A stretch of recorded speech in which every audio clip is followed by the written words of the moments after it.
If your computer is freezing and your task manager shows 100% disk or CPU usage, a broken background service is likely causing the issue.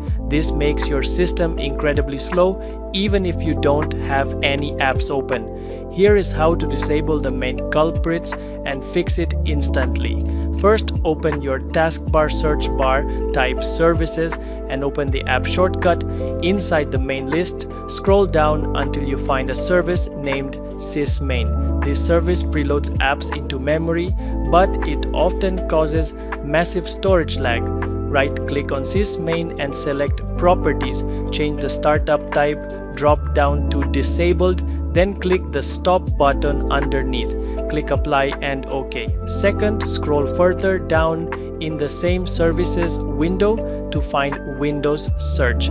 This indexing service can constantly overload your hard drive. Right-click it, select Properties, change the startup type to Disabled, and click the Stop button. Click Apply and OK to save the changes. Finally, let's reset your virtual memory cache, which often gets stuck. Open your Start menu, type View Advanced System Settings, and open it. Under the Performance section, click Settings.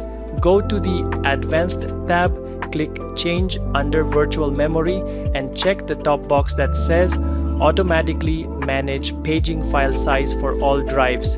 Click OK on all windows and restart your computer. Your disk usage will drop back to normal immediately. If this quick guide fixed your 100% disk usage, please like this video and subscribe to Tech Team for more simple tech walkthroughs. See you in the next one.